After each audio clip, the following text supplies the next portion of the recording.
Sa panahon ng pangangailangan, walang dapat sinisino, ano man ang estado sa buhay. Ito naging laman ng Facebook post ng isang estudyante ng De La Salle University sa Maynila nang tila hindi umano pansinin ng maraming tao ang isang pedicab driver na naabutan niyang naghihingalo malapit sa kanilang eskwelahan. Nakatutok si Lala Roque.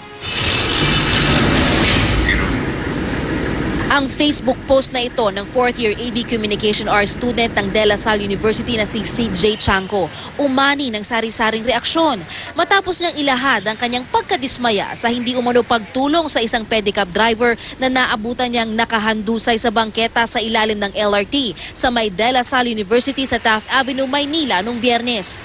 Tanging security guards lang daw ng La Salle ang tumulong noon at sinubukang bigyan ng CPR ang lalaki.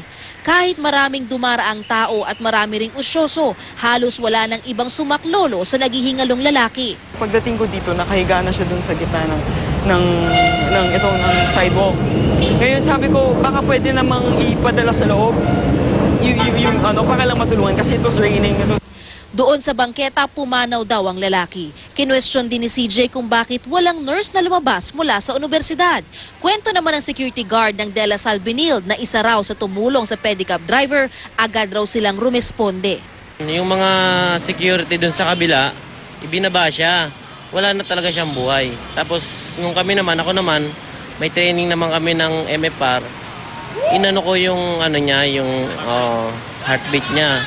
Ngayon wala naman ako naramdaman kasi nakayuko na siya eh. Nagraradyo po yung bawat isa sa amin para yung ambulansya matawagan, ma-rescue agad. Kaso matagalo, gawa ng heavy traffic nung the time na yun.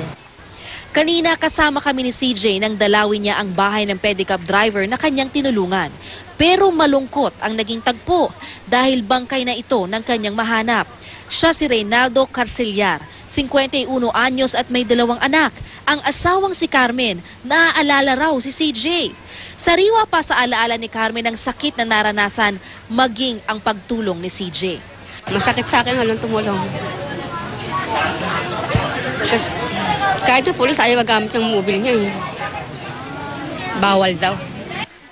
Masaya pa naman daw ang mister nung araw na iyon lalo't malapit na ang karawan nito sa July 14. Masakit man, tanggap na raw niya ang nangyari sa asawa. Laking pasalamat din niya sa iilang nagmalasakit sa oras ng pangangailangan. Hindi ko makakalimutin taong tumulong sa amin. Hindi lang siya issue ng bureaucracy ng La Salle. I think it's more of a social issue. Kaya nga I blame myself as much as I blame the university. Because I think this is just nabubulag na tayo sa nangyayari sa paligid natin. So I think yun yung, and the inequality and the apathy that this society generates. Umani na ng sari-saring reaksyon sa Facebook ang isinulat ni CJ at ilang beses na ring na-share. Nakausap namin ng media relations ng De La Salle University para humingi ng kanilang panig. Pero ayaw nang magbigay ng komento ng pamunuan ng universidad sa mga isinulat ni CJ. Lala Roque, nakatutok, 24 oras.